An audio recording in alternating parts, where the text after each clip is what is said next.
It's bonus time from Oregon this time.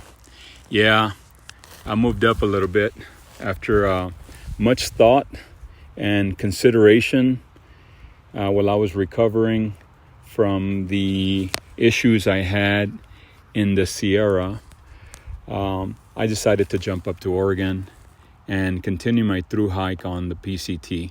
It did cross my mind to call it because the events were so dramatic in the Sierra and so serious that I did think about shutting it down. But for now, I have continued my hike here in Oregon.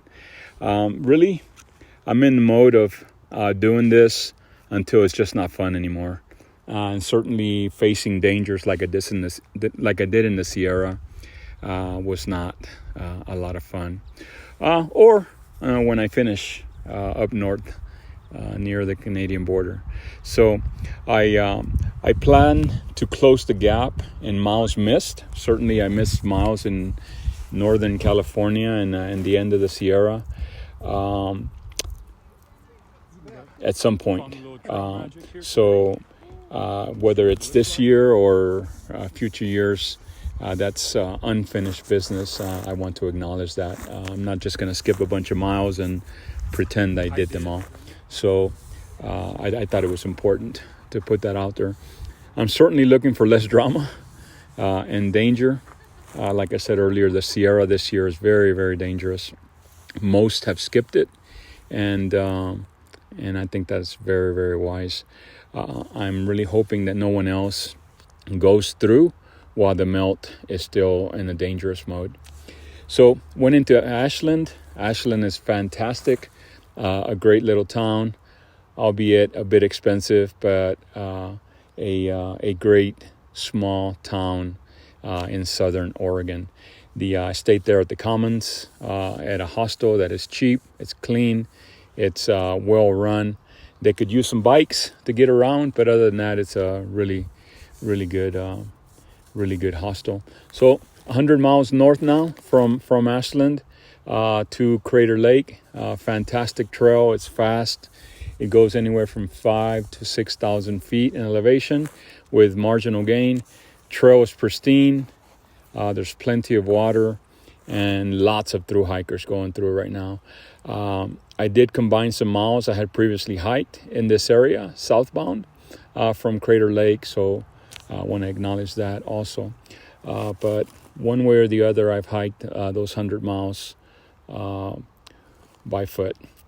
I've looked at everything about this week, but especially hiking with Big Diva, who's here with me now, with Coyote, with Many Men, with many others. It's been a lot of fun. I've loved the lake resorts where you can stop for a burger, cold drink. I do want to give a shout out to Fish Lake Resort, where we did some camping. It's fair priced, quality food, and certainly a lot of friendly people. It was a great place to take a zero there. Really good. I do find myself feeling homesick from time to time. But as we log bigger miles, as we move forward each day and get stronger, I think we both are getting stronger from an endurance and from our legs and really in our minds also. The worst part each day for me, though, is as I go to bed at night, as I go to sleep, I do miss being clean. I miss a table.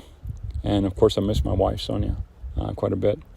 But Troll Magic on the way here, prior to Hyatt Lake Resort by Spare Parts, was just absolutely fantastic. It was a godsend. It was right on time. It was after a hot stretch.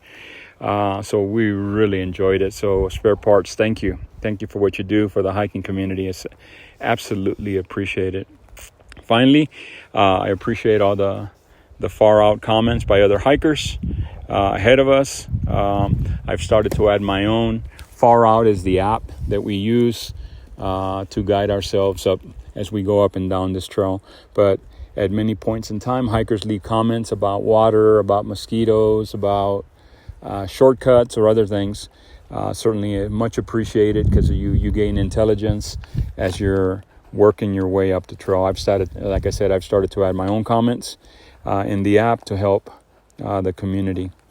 Well, we're headed to Shelter Cove now. And then Satium Pass after that. Got 170 miles over the next 10 days. We're hoping to do 18 to 20 miles a day, which is a bump up from the 16 to 18 we've been doing. So enjoying the trail for now. Until next time.